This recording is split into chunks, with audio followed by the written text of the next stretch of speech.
Merci à vous d'être venus aussi nombreux pour participer à ce webinaire digital. Comme vous le savez, c'est la semaine nationale de la qualité du au travail du 17 ju non, qu'est-ce que je ne faut pas que je me trompe des dates, de cette semaine du lundi jusqu'au 18 juin. Nous avons trouvé intéressant d'aborder le sujet de la prévention des TMS, les troubles musculaires squelettiques dans le télétravail. Le contexte sanitaire qui a vu renforcer le télétravail pour de nombreuses entreprises fait que le sujet des TMS est un sujet encore plus prépondérant dans l'actualité. On organise ce webinaire en partenariat avec Aisio, mutuelle, en lien avec Monsieur Thierry Fialon, qui est le responsable des relations partenaires sociaux territoriaux, et Monsieur David Ribaud, le directeur des relations sociales avec les partenaires, qui apportera la conclusion au webinaire. Alors, dans ce cadre-là, on a le plaisir d'accueillir Yannick Benet, qui vous a dit bonjour à l'instant. Il est ostéopathe et ergonome chez Néoforma. Et Monsieur Jérôme Chemin, secrétaire général adjoint de la CFDT Cadre, en charge du télétravail. On a voulu que ce webinaire soit interactif. On vous propose dans ce cas-là de déposer vos questions au fur et à mesure des présentations. Et dans ce cas-là, je laisse la parole à Yannick Benet pour commencer. Parfait, merci beaucoup. Alors, je vais vous mettre la présentation. Vous allez me dire si vous la voyez bien. Hop. Alors, est-ce que vous voyez tous bien la présentation? Mettez-moi un petit pouce si c'est OK ou un petit OK, qu'on soit sûr que tout le monde la voit bien. Bon, ça a l'air d'être bon. Parfait, parfait. Alors, du coup, donc moi, je m'appelle Yannick Benet. Je suis en fait ostéopathe de formation. J'ai aussi un Master 2 en ergonomie. Et donc, j'ai créé Néoforma il y a une dizaine d'années. En fait, Néoforma, on a un organisme de formation qui est spécialisé dans les postures de travail. Donc, en gros, on envoie des ostéopathes dans les entreprises pour apprendre aux collaborateurs justement comment s'installer. Et donc, en ce moment, on est amené à accompagner pas mal d'entreprises sur cette problématique du télétravail, puisqu'en fait, pendant des années et des années, on s'est dit qu'on allait vous mettre assis derrière des écrans, que vous n'alliez pas faire de manutention, d'efforts intenses, etc. Donc, qu'il n'y aurait jamais de douleur. Sauf que là, on est en train de s'apercevoir que c'est la catastrophe et c'est le télétravail qui a permis justement de montrer que le travail sur écran avait d'énormes impacts sur le corps. Donc, aujourd'hui, vraiment, le but, c'est que ça soit le plus interactif possible. Donc, moi, vous allez voir, je vais pas mal vous solliciter, je vais pas mal vous poser de questions. Vous n'hésitez pas aussi à me poser des questions. Si certains ont des petits problèmes de connexion, n'hésitez pas à vous déconnecter, reconnecter.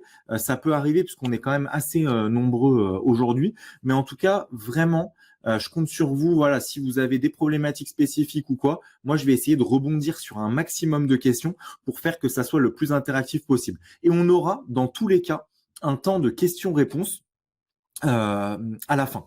Donc, voilà. Au niveau du programme, donc on va voir pas mal de choses aujourd'hui. Déjà, on va essayer de comprendre pourquoi est-ce qu'on a mal alors qu'on ne bouge pas. Parce que c'est pas du tout logique. Je vous ai dit, on a pensé pendant longtemps que le fait que vous soyez assis, que vous bougiez pas, ça soit pas un problème. Ça, c'était pas un problème. Là, on s'aperçoit que c'est une vraie problématique. Donc, on va déjà comprendre pourquoi. Ensuite, je vous donnerai quelques petites clés pour justement mieux vous installer à la maison, puisque j'ai vu dans le chat que certains avaient des petits problèmes, des petites douleurs en fin de journée, comme beaucoup de personnes en ce moment. Nous, quand les cabinets d'ostéopathie ont réouvert, donc on a fermé que pendant le premier confinement, on était remplis, ça débordait de télétravailleurs qui justement étaient pas forcément bien installés à la maison. Et on finira par 2-3 petits exercices en fonction des différentes douleurs qu'on peut avoir pour justement pour les prévenir. Pour ceux qui ont, je rebondis juste, ceux qui disent qu'ils ont, soit ils entendent mal, soit que les diapos sont flous, c'est que votre connexion, elle doit pas être top. Donc c'est voilà, soit d'essayer d'augmenter la connexion, soit je vous ai dit déconnectez-vous, reconnectez-vous. Et donc il y en a qui demandent le diaporama. On pourra vous envoyer des éléments. De toute façon, il y a le replay qui sera disponible aussi. Alors, on va arriver directement dans le vif du sujet. À votre avis, combien on passe d'heures par jour en moyenne sur un écran d'ordinateur? Est-ce que c'est 5 heures, 6 heures, 7 heures, 8 heures, 9 heures, 10 heures, à votre avis? Et j'en profite pendant que vous répondez. Il y a Yannick, donc il y a mon frère, hein, Yannick aussi, qui s'appelle. Est-ce qu'il existe des statistiques justifiant du lien de causalité entre le travail et le mal de dos? Je vais vous parler après d'une étude justement qu'on a réalisée il y a quelques temps. Donc tout le monde me dit entre 8 heures et 10 heures, bon c'est pas mal. On est en moyenne, et là je vous parle hors télétravail, hein. On est sur en moyenne 8 heures par jour devant son écran d'ordinateur, ce qui est quand même beaucoup, ce qui représente quasiment du coup un tiers de sa vie. On estime que vous passez quasiment une vingtaine d'années devant vos écrans. Donc c'est quand même énorme, d'où l'intérêt quand même d'être bien installé. En télétravail, et c'est ça qui est intéressant aujourd'hui, c'est qu'on estime que vous passez entre 1h30 et 2 heures de plus par jour sur vos écrans d'ordinateur. Pourquoi? En fait, c'est simple, hein, vous prenez plus les transports le matin, vous êtes directement devant vos ordinateurs. Le midi, combien d'entre vous, là, dans le groupe, ont déjà mangé devant leurs ordinateurs le midi? Le soir, on reprend plus facilement son écran d'ordinateur. Les réunions qu'on faisait habituellement, vous voyez, ce type de conférences, habituellement, on les faisait en présentiel. Là, on les fait en webinaire. Donc, on passe aujourd'hui toutes nos journées devant nos écrans, ce qui fait que du coup, ça va avoir un impact sur notre corps. Et grande question, à votre avis, pourquoi est-ce qu'on commence seulement à parler des problématiques du travail sur écran? Parce que c'est quand même pas nouveau au final. Mais là, on commence seulement à en parler. Nous, quand on a commencé l'activité Néoformat, donc il y a 10 ans, on avait 100% des demandes, c'était des métiers physiques. Aujourd'hui, on est à plus de 50% des demandes qui concernent les métiers tertiaires. Alors pourquoi à votre avis? Donc plus de réunions, ouais. Enfin plus les réunions. Non. Parce que ça va durer, ouais. Alors en fait, je sais pas si si ça vous rappelez, mais en fait, Internet, vraiment, Internet généralisé, ça a une vingtaine d'années. Moi, je me rappelle très très bien. J'étais beaucoup plus jeune à l'époque, il y a 20 ans. En fait, j'avais un petit modem et en fait, quand mes parents ils téléphonaient, ça me coupait la connexion. Donc, Internet, au final, c'est très récent. Là, on est dans la première génération qui a fait vraiment toute sa carrière devant un écran. Et là, c'est en train de s'accentuer avec le télétravail. J'ai vu tout à l'heure quelqu'un qui me parlait du téléphone. On est en moyenne par jour quasiment 2 heures sur un téléphone. Un ado aujourd'hui, c'est plus de 500 messages par jour. C'est énorme. Donc, on est vraiment dans une génération qui vit avec les écrans. Pour vous donner un ordre d'idée, aux États-Unis, ils sont déjà sur plus de 10 heures par jour en moyenne, sans parler du télétravail. Ça veut dire que nous, on va encore augmenter. Donc, ça va poser vraiment de vraies problématiques. Du coup, qui dit travail sur écran, dit TMS. Est-ce que vous avez tous entendu parler, est-ce que vous savez tous ce que c'est que les TMS? Parce qu'en ce moment, dans les entreprises, il y a deux mots qui reviennent tout le temps. Il y a les TMS et les RPS. Les deux sont étroitement liés. Les TMS, en fait, c'est les troubles musculo-squelettiques, d'accord? Donc, c'est toutes les douleurs qu'on peut avoir et qui sont, alors, potentiellement liées à notre travail. Pourquoi je dis potentiellement? Puisqu'en fait, dans la réalité, c'est un peu plus global. C'est-à-dire que si j'ai mal, ok, je suis mal positionné à la maison ou quand je travaille devant mon écran, mais à la maison, je fais aussi souvent des mauvais gestes. Et nous, on le voit en cabinet. Souvent, vous venez nous voir parce qu'en fait, vous avez mis vos chaussettes, vous vous êtes fait mal au dos, vous avez porté vos enfants, etc.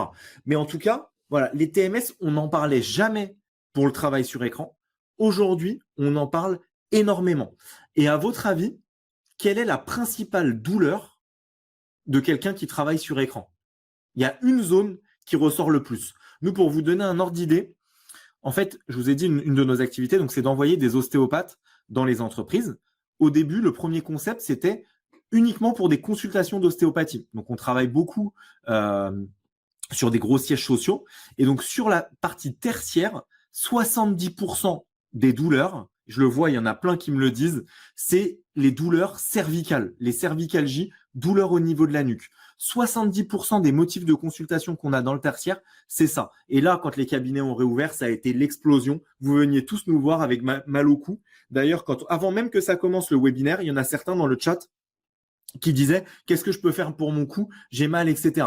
Donc vraiment, ça c'est le problème aujourd'hui du travail sur écran, le fait d'avoir cette posture complètement penchée en avant, avec la tête penchée en avant. Il y en a d'autres qui m'ont dit plein d'autres bonnes choses, notamment les dorsalgies, les lombalgies. Donc les lombalgies, c'est toutes les douleurs qu'on a en bas du dos et qui sont liées le plus souvent au siège. Cervicalgie, écran, lombalgie, siège, c'est dans la plupart des cas ça. Tendinite au niveau de l'épaule, tendinite au niveau du coude, le fameux syndrome du canal carpien. Et les douleurs au niveau des genoux. Alors, on me demande le numéro 2 et numéro 3. Ce qui ressort beaucoup, c'est la lombalgie aussi, en numéro 2. Et après, on a pas mal de tout ce qui va être cou d'épaule poignet, puisqu'en fait, c'est à cause de la souris. Donc, on va voir après, justement, qu'il y a pas mal de solutions. Donc, vous voyez, ça fait quand même pas mal de douleurs pour des petites personnes qui restent assises et qui bougent pas de leur journée, qui font, entre guillemets, rien physiquement, qui portent pas de charge, qui font rien du tout. Pourtant, si on prend le groupe aujourd'hui, là, vous voyez, à peu près 110 personnes, eh ben, je suis sûr que chacun d'entre vous, on va retrouver une de ces douleurs. Ça, c'est des douleurs qui touchent les muscles, les articulations, etc. Je vous ai dit, on a publié une étude il y a à peu près 2 mois. Je pourrais d'ailleurs vous l'envoyer si vous voulez. Donc, c'est une étude qui a été faite sur 7000 télétravailleurs en Europe. D'accord ? Ce qui ressort dans cette étude, à votre avis, c'est quoi la première plainte d'un télétravailleur? C'est pas dans le tableau. C'est pas sur la slide. C'est autre chose. Ça touche pas les articulations. C'est un autre type de douleur. Alors, on me dit bas des jambes gonflées. Alors, ça, il y en a beaucoup, mais c'est pas le plus. Un truc là qui est spécifique au télétravail. L'isolement, c'est une bonne remarque, ça touche un télétravailleur sur 3. Ah, très bien, tout le monde me dit les yeux, la fatigue visuelle. On s'attendait pas du tout à ça quand on a fait cette étude.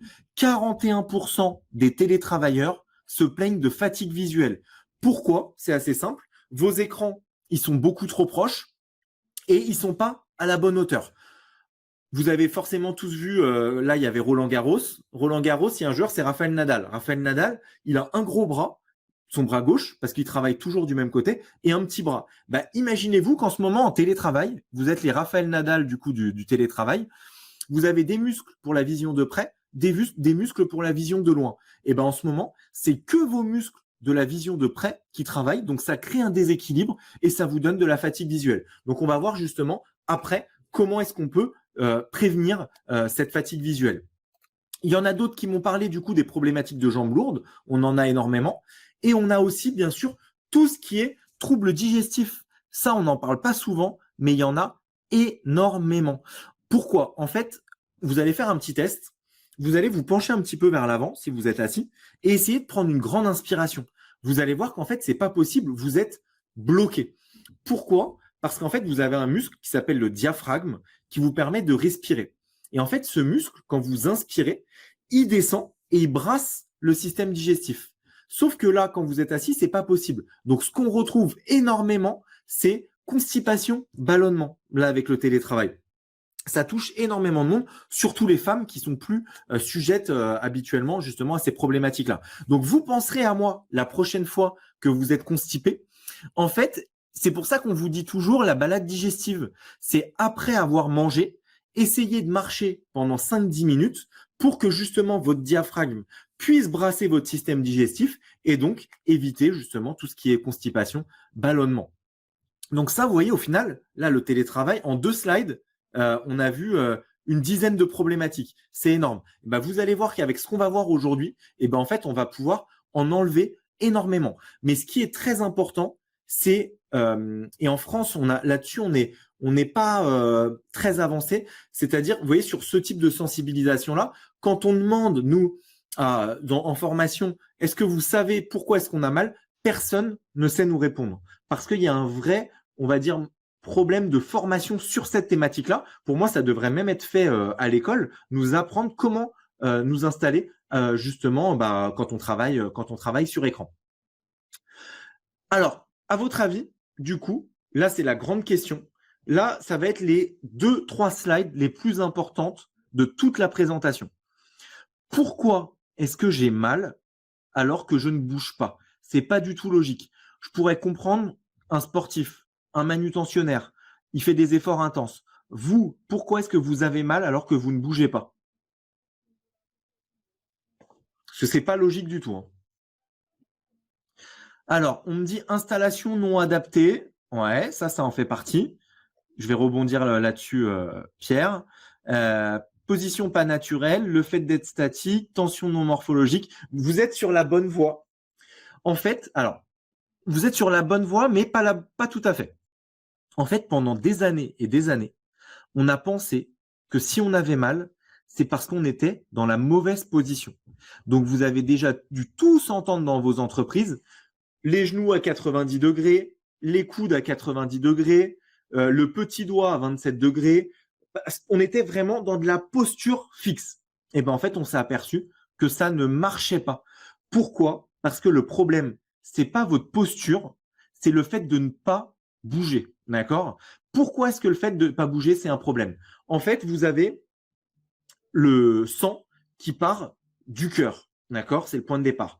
Il descend, il va jusqu'au bout des doigts de pied pour apporter de l'oxygène. L'oxygène, elle va vous permettre de faire fonctionner vos muscles, etc. On va voir maintenant si on a des plombiers là dans le groupe. C'est quoi le seul moyen? Si vous avez, imaginez-vous, vous avez une maison, d'accord, avec un sous-sol. Vous voulez mettre des toilettes dans votre sous-sol. C'est quoi le seul moyen de faire remonter de l'eau dans un tuyau en PVC? Sauf si les toilettes sont bouchées. Mais sinon, si les toilettes elles sont pas bouchées, c'est quoi le seul moyen? On va voir si on a des petits plombiers. Ah, je vois Elodie très très bien. C'est d'avoir une pompe. Et là, la grande question où tout le monde se trompe tout le temps, c'est quoi la pompe de votre corps à votre avis? C'est quoi la pompe qui fait circuler le sang?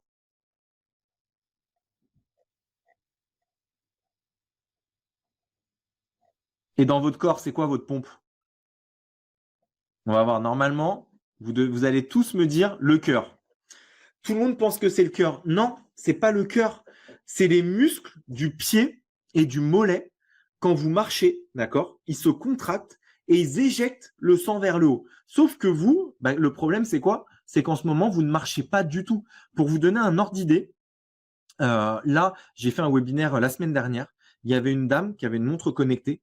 Elle marchait 400 pas par jour. C'est comme si elle était à zéro. Normalement, on doit être à peu près à 10 000. Les autres du groupe, d'ailleurs, s'il y en a dans le groupe qui ont des montres connectées, dites-nous combien vous faites de pas. En ce moment, on est plus sur du 1500, 2000, 2500, mais ça reste très, très faible. D'accord?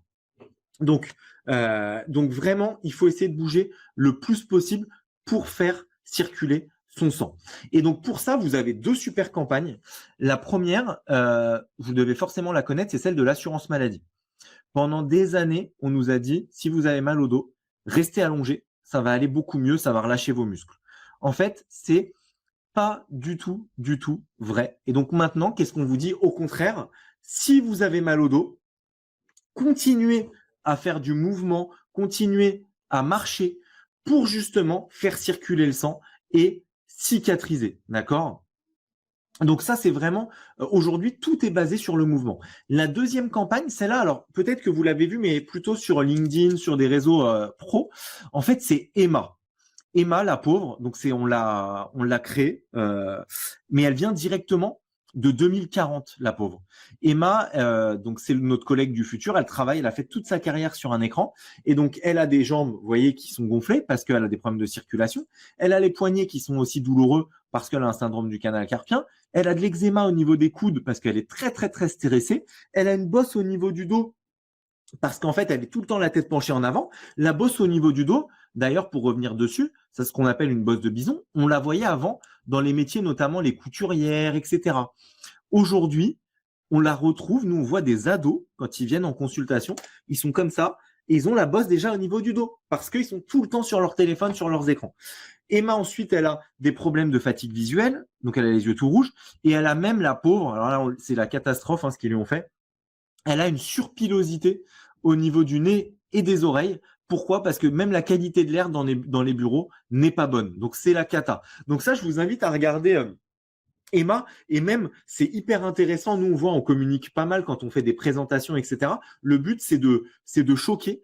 Et donc, Emma, elle existe même en vrai. Hein. C'est un vrai bonhomme qu'on a créé, etc. Et elle existe même en vrai, la pauvre. Donc, c'est vraiment, voilà, d'où aujourd'hui une vraie transformation au niveau de l'ergonomie. On est maintenant sur un modèle dynamique. Il faut bouger le plus possible. Donc, tout le matériel qu'on a aujourd'hui, matériel ergonomique, etc., doit bouger le plus possible. Et je vois, il y en a plein qui me font des super remarques dans le chat de marcher pendant ces appels téléphoniques. Là, vous voyez, on est en webinaire. Eh ben, marchez, levez-vous. Tant qu'il n'y a pas une action à faire sur l'ordinateur, essayez de vous lever. Vous verrez, c'est une habitude à prendre au début, mais après, ça fonctionne vraiment super bien. Maintenant, on va passer à l'installation. Je vais rebondir après parce qu'il y en a qui me disent des super bons trucs sur les ballons, j'ai vu les tabourets, etc. Vous inquiétez pas, je ne vous oublie pas. Je vais rebondir dessus après. Alors là, grande question. À votre avis, si vous avez bien écouté mes 10 premières minutes, enfin mes 20 premières minutes, quelle est la bonne position? Celle qui est en position assise ou celle qui est en position debout? Gauche ou droite? Bonne petite astuce de Didier. Toutes les heures, faire un tour de son fauteuil. Très bonne astuce, ça. Je la ressortirai à mes autres groupes. Alors, à votre avis, debout? Tout le monde me dit debout? Ah, très bien. Il y a Elodie quand même qui a rebondi. Aucune. Il y a Elisabeth aussi. Très, très bien. En fait, je vous ai dit, il n'y a pas de bonne position. D'accord? Il faut bouger. Il faut alterner ces positions. Quand on prend, parce que là, moi, j'ai fait plein de webinaires où on me disait surtout ne vous mettez pas dans votre canapé, c'est pas du tout bon. Là, on est en webinaire 45 minutes, 1 heure. Si vous êtes dans votre canapé, c'est pas grave. Par contre, si vous êtes pendant 10 heures dans votre canapé, là, ça va poser un problème. Mais si on prend l'image de droite, vous restez 1 heure debout, c'est bien. Mais si vous restez 8 heures debout, ça sera exactement le même principe. D'accord? On le voit d'ailleurs dans les métiers de la vente. Les gens qui restent debout statiques, ils ont énormément de problèmes de circulation du sang. Donc, ce qui est important, c'est vraiment d'alterner au maximum ces positions. Et c'est pour ça que vous verrez d'ailleurs dans quelques années, puisqu'en France, sur cette partie-là, on est encore pour beaucoup dans un modèle statique. Mais vous verrez que dans quelques années, c'est peut-être le cas d'ailleurs dans certaines entreprises présentes là dans le webinaire, où on est justement sur ce qu'on appelle des bureaux assis debout. Les bureaux assis debout, c'est un carton. Le principe, c'est d'alterner sa position et d'être maximum 1 heure dans la même position. D'accord? Vous avez des pays, en France, on a seulement 1% des bureaux qui sont des bureaux assis debout. Vous avez des pays comme les pays scandinaves où à partir du moment où vous travaillez plus de 6 heures par jour sur un écran, on est obligé de vous fournir un bureau réglable. Donc ça, vous voyez, c'est quelque chose, c'est pour moi le produit qui va s'imposer d'ici, on va dire, entre 5 et 10 ans. On le verra dans quasiment toutes les entreprises. Donc ça, ne oubliez pas, il faut alterner au maximum les positions. On va passer maintenant au siège, d'accord? Siège, très important en télétravail. Pourquoi? On voit, d'ailleurs, je vois dans le chat qui me disent qu'il y en a qui sont déjà en train de déployer les bureaux assis debout. Donc ça, c'est très très bien. Surtout que les prix ont vachement baissé. Il y a encore 2 ans, des bureaux assis debout, ça coûtait une fortune. Là, vous avez vraiment des bureaux, des prix qui ont considérablement baissé. Du coup, je vous disais le siège. Donc le siège, la problématique en télétravail, c'est qu'on est sur des sièges pas forcément adaptés, sièges de salle à manger, sièges de terrasse, qui sont pas des sièges réglables. Il y a quand même des solutions. Donc ceux qui ont un siège réglable, c'est très bien. Ceux qui ont réussi soit à le prendre dans l'entreprise ou à en acheter un, ça c'est pareil. Vous pouvez trouver aujourd'hui des bons sièges pour une centaine d'euros. Donc si votre entreprise vous donne il y a pas mal d'entreprises qui font ça, un petit budget pour s'équiper. Voilà, ça peut être. En tout cas, aujourd'hui, l'ergonomie a vachement baissé. Donc, pourquoi est-ce que le siège, c'est un problème? En fait, quand vous êtes en position assise, d'accord, on a tendance à se mettre un petit peu en position avachie dans son siège. Du coup, on entraîne une compression au niveau des lombaires, d'accord? Et donc, c'est la même compression que si on portait une charge. Donc, pour éviter ça, en fait, vous voyez, à gauche, j'ai 2 colonnes vertébrales. La colonne vertébrale de gauche, c'est celle, quand je suis en position debout, j'ai le bas du dos qui est creusé. d'accord? Alors que quand je suis assis, j'ai le bas du dos qui est bombé, ok? Et ben en fait, là, ça m'entraîne une compression sur les disques. Donc là, il y a plusieurs solutions. Si on n'a pas de siège qui est réglable, la première solution, vous pouvez trouver dans le commerce ce qu'on appelle des supports dorsaux. C'est un petit support qui vient se mettre en bas du dos et qui permet d'épouser la forme du dos. Ok. Ensuite, il y a aussi des solutions maison, notamment mettre un petit coussin en bas du dos ou une serviette roulée. Ça, c'est aussi pas mal, ça fonctionne bien. Le but, c'est d'épouser la forme du dos. Après, attention, c'est pas la solution miracle. Si vous restez assis 8 heures avec votre serviette roulée en bas du dos, vous aurez quand même mal. Mais au même titre que quelqu'un qui a le meilleur siège du monde, il y a des sièges qui coûtent 3 000 à 4 000 euros. Hein, si vous restez tout le temps assis dessus, vous aurez aussi mal. Donc, ce qu'il faut bien retenir sur la partie siège, c'est qu'il faut se lever au moins une fois par heure et vous pouvez aussi compenser en mettant justement un petit coussin en bas du dos. Et on peut le mettre, oui, si on a une hernie. Alors, après, le problème, en fait, ce qui se passe, je rebondis sur la question d'Isabelle. En fait, là, si on prend le premier bonhomme, bah, en fait, le fait d'être avachi, du coup, il a sa tête qui glisse vers l'avant et c'est ça qui va lui entraîner la compression au niveau des cervicales. Le fait de bien respecter ce qu'on appelle la lordose au niveau des lombaires, ça va permettre de redresser la posture et donc d'avoir moins de compression au niveau des cervicales. Mais on va voir la compression au niveau des cervicales, elle vient surtout en général de l'écran. Je rebondis aussi sur un post de Myriam. Donc le problème chez nous, que l'accord télétravail ne prévoit que 150 euros. Je vous garantis que pour 150 euros, vous pouvez déjà, alors on enlève le siège des 150 euros, ça c'est pas possible, mais pour 150 euros, vous pouvez déjà vous faire un petit kit télétravail avec un support dorsal, un support pour rehausser l'ordinateur et un clavier et une souris déportée par exemple. Et ben ça déjà, mais c'est le jour et la nuit par rapport à votre installation classique. Sur les types de sièges, parce que je vois qu'il y en a qui m'ont posé des questions sur les sièges assis genoux, sur les ballons, sur les tabourets, etc. En fait, c'est bien parce que ça vous permet justement d'être dans une autre posture, mais c'est des postures pareilles qu'on ne peut pas tenir sur du long terme. Que ça soit le siège assis genoux, on peut pas tenir pendant 8 heures dessus. Les ballons, c'est pas fait non plus pour tenir 8 heures dessus. Dans tous les cas, d'accord, c'est maximum 1 heure par jour, pardon, 1 heure consécutive dans la même position. Peu importe le siège que vous utilisez, c'est de se lever, de faire des petits exercices, d'aller boire, comme disait, je crois que c'était Didier, de tourner autour de son siège, mais de refaire circuler le sang. D'accord? Ça, c'est vraiment très important. Et je vois qu'il y en a plein dans le chat qui disent, voilà, nous, il n'y a rien dans l'accord. Vous verrez, ça viendra forcément parce qu'en fait, là, si vous voulez, nous, ce qu'on voit au quotidien, c'est qu'il y a eu 2 phases. En gros, 2020, c'était la phase comment on va gérer la partie hygiène par rapport au Covid, etc. Là, 2021, on le voit, il y a beaucoup d'entreprises qui se rendent compte justement de l'impact de ce télétravail. Parce que quand on n'y était que 1 jour ou 2 jours, le corps, ça va, il arrive à compenser. Mais quand on est une semaine en télétravail, on est obligé quand même d'avoir une posture qui va être adaptée.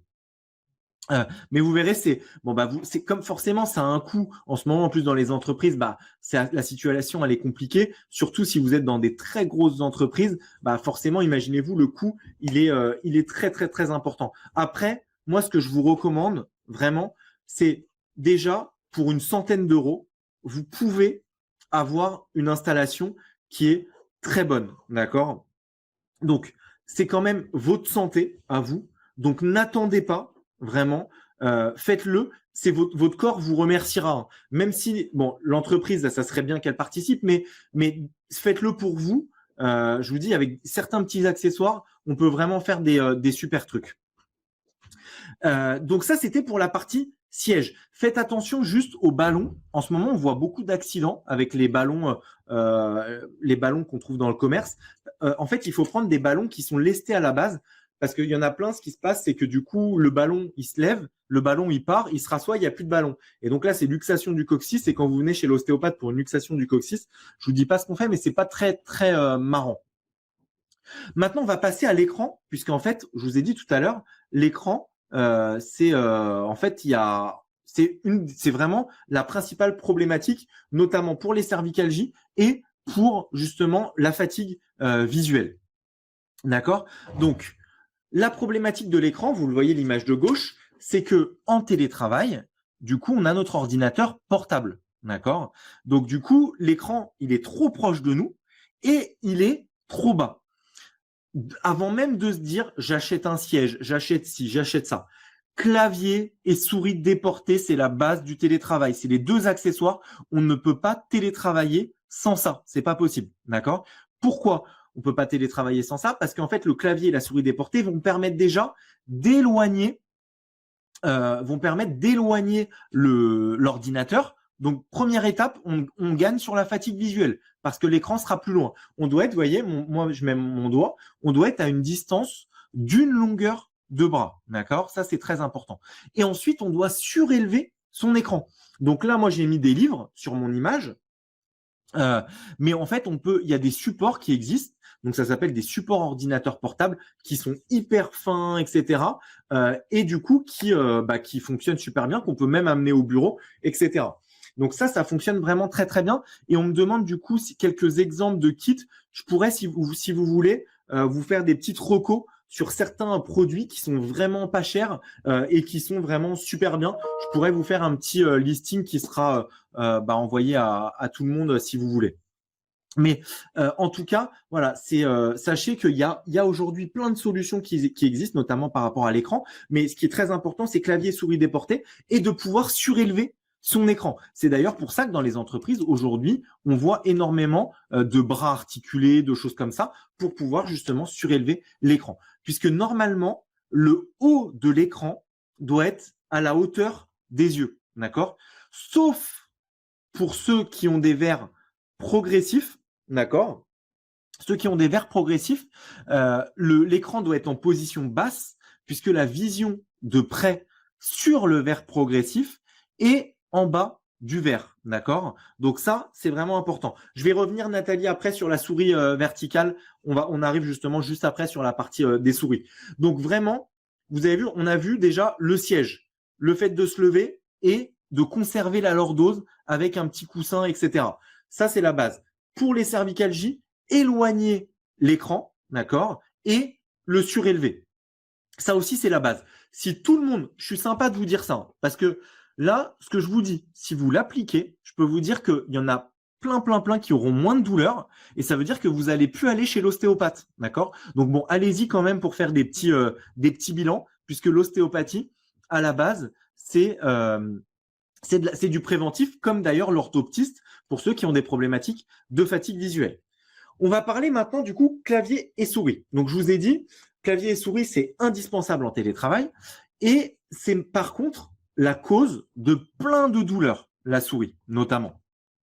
Donc vous le voyez, comme sur l'image, il y en a beaucoup qui ont tendance à avoir le bras qui est beaucoup trop loin. Donc quand vous regardez d'ailleurs ce qu'on a au niveau des cervicales, c'est souvent côté droit. Parce qu'en fait, la majeure partie des gens utilisent la souris de côté droit. Et en fait, vous avez le bras qui est tout le temps en l'air.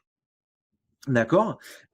Donc, la souris, déjà, de la mettre dans l'alignement, ça va être important. Et après, je vois qu'il y a eu un petit débat dans le chat sur notamment les souris verticales, horizontales, souris ergonomiques. En fait, vous verrez que ça aussi, donc il y a le bureau. En fait, ce qu'on va voir de plus en plus dans les entreprises, c'est le bureau, assis debout, les bras porte-écran, d'accord? Et les souris ergonomiques ou les souris verticales, ça dépend du nom. Pourquoi est-ce que la souris verticale, c'est top? Parce qu'en fait, vous avez au niveau du poignet ce qu'on appelle le canal carpien. Le canal carpien, c'est un canal où dedans, vous avez les tendons et un nerf qui passe, qui s'appelle le nerf médian.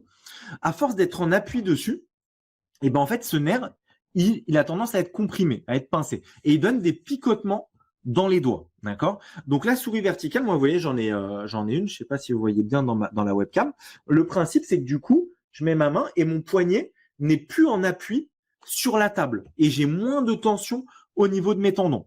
Les souris verticales, aujourd'hui, vous en avez des biens à 20-25 € et qui sont vraiment bien. Après, ça dépend des réglages qu'on veut, mais les prix ont vachement baissé parce que forcément, il y a eu beaucoup plus de production. Au bureau, bon, nous, on est beaucoup moins que certains dans le chat. Nous, on est une vingtaine au bureau. on a tous des souris verticales. Si je les enlève, j'ai une émeute au bureau. C'est un confort de travail qui est énorme, d'accord. On me demande comment éviter de casser les poignets. Alors déjà, avec la souris verticale, on n'a plus le poignet cassé. Et sur vos claviers, il faut éviter de lever les pattes du clavier. Le clavier, il doit être posé à plat, d'accord. On me pose la question pour les repose-poignets. Alors déjà, ce qui est sûr, c'est que le repose-poignet et la souris verticale ne sont pas compatibles, d'accord. Vous ne pouvez pas utiliser les deux en même temps. C'est soit l'un, soit l'autre.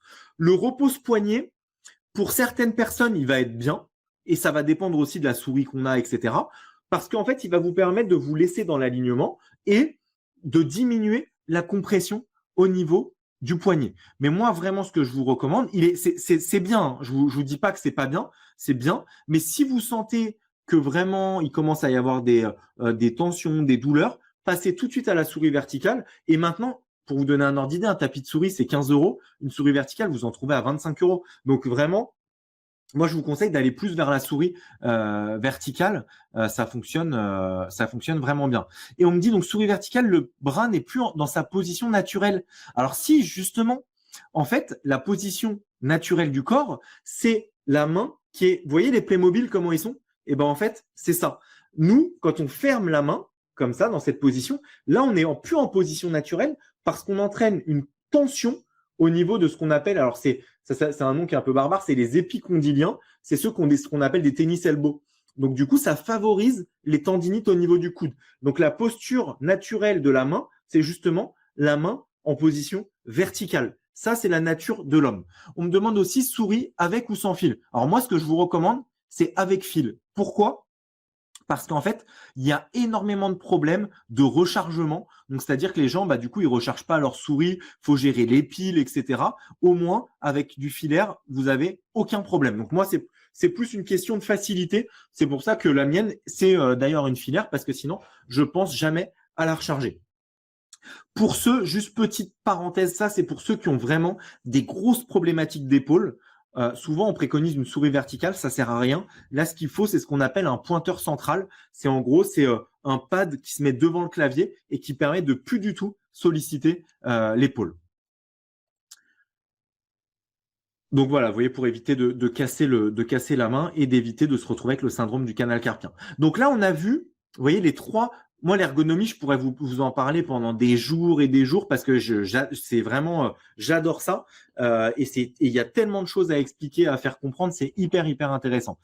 Là, le but, c'était de vous donner les trois principales modifs qu'on peut faire. Donc, le siège, l'écran et la souris. Avec ces trois choses-là, on enlève 80% des douleurs qu'on peut avoir au bureau. Et le fait, bien sûr, de se lever, d'accord? Donc ça, vraiment très important. Donc, pour conclure sur cette partie position, ce qu'il fallait retenir aujourd'hui, c'est que oui, sur du court terme, il existe des petites solutions, justement, des petites solutions à court terme, matérielles, d'accord? Donc, avec des budgets, vous avez vu, qui sont qui sont sensiblement raisonnables. Donc, le kit, moi, que je vous conseille, c'est peut-être un support dorsal, un clavier, une souris, et donc une souris verticale, et un support ordinateur portable. Là, rien qu'avec ça, donc là, on en a pour une centaine d'euros, vous pouvez vous équiper correctement. D'accord ? Les pads, vous pouvez taper, ça s'appelle un pointeur central. Il y a plein de marques différentes. Pointeur central, vous allez trouver hyper facilement. Je vous le remettrai si vous voulez dans la liste du matériel que je vais vous envoyer. Le seul problème du pointeur central, c'est le tarif, puisqu'on est sur c'est des produits qui sont assez spécifiques parce que c'est très technique. Et du coup, on est sur une entrée de gamme. Je crois qu'on est sur 200 € d'entrée de gamme. Mais ça, c'est vraiment, si vous avez quelqu'un qui a notamment une rupture de la coiffe des rotateurs ou des pathologies comme ça, c'est des produits qui sont vraiment top. Ah, c'est ça, Valérie, là, que tu appelais la souris horizontale. C'est le pointeur central. Ok. Bah, ça, c'est très bien. Donc, voilà. En fait, retenez bien, faut prendre cette habitude de bouger le plus possible, vraiment voilà, de bouger votre corps, de faire circuler le sang pour éviter les douleurs, c'est vraiment la vraie solution. Après, il y a tous les petits à côté sur lesquels on peut travailler, mais en tout cas, ça, c'est la partie la plus importante. Et donc, ce que je vous propose pour finir, c'est de vous montrer, parce que ça, c'est pareil là-dessus, on n'est pas terrible, 2 exercices, d'accord, un pour les cervicalgies et un pour les lombalgies. Cela, si vous les faites tous les jours en fin de journée, ça fonctionne super bien. Le premier, pour les douleurs au niveau des cervicales, on étire toujours les trapèzes, d'accord? Le problème quand on étire les trapèzes, c'est que en fait, on vient étirer un muscle qui est déjà en tension. Donc au contraire, on va étirer les pectoraux, d'accord? Donc pour étirer les pectoraux, il y a plein de façons de le faire. Moi, ce que j'aime bien, c'est tout simplement de mettre mes mains derrière la nuque et de venir chercher vers l'arrière. On peut le faire aussi de cette façon-là, mais c'est important de redresser complètement votre posture, d'accord? Ça, c'est vraiment le plus important parce que ça va vous éviter, vous voyez, d'être toujours avec les épaules vers l'avant.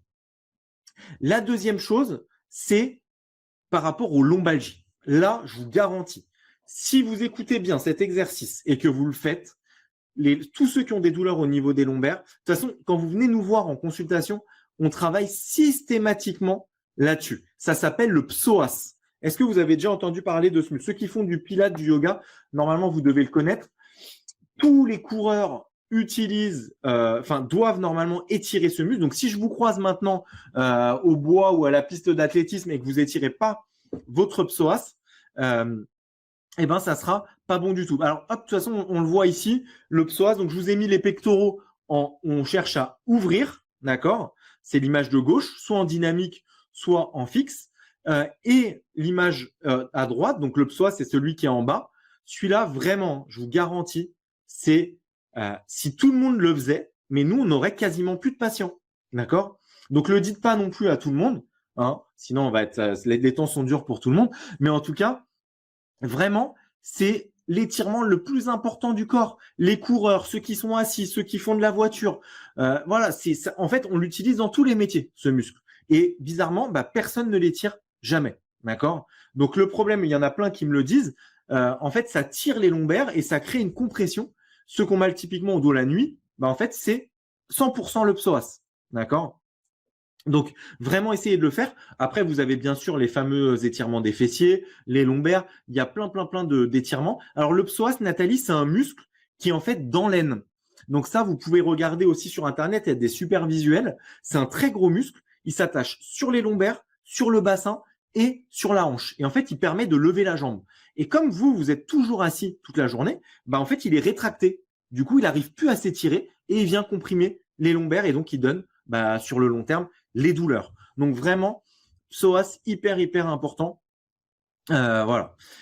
L'intérêt des ateliers de posturologie, en fait, c'est ce qu'on fait aujourd'hui. Vous voyez, c'est des petites choses qu'en fait, on nous a jamais expliquées parce que en fait, ça paraît logique. On s'assoit, on travaille devant nos écrans, alors que c'est des détails. Des gens qui ont des cervicalgies pendant plusieurs années, vous leur surélevez l'écran, ils ont plus de douleur. Des gens qui ont mal au poignet, pareil, pendant plusieurs années, vous leur mettez une souris verticale, ils ont plus de douleur. Le problème, c'est que pour l'instant, en France, et j'ai vu qu'il y en avait plusieurs qui me le disaient dans le chat, c'est qu'en fait, on va ce matériel-là, on va le donner quand la personne, elle a vraiment la douleur. Et c'est limite déjà trop tard.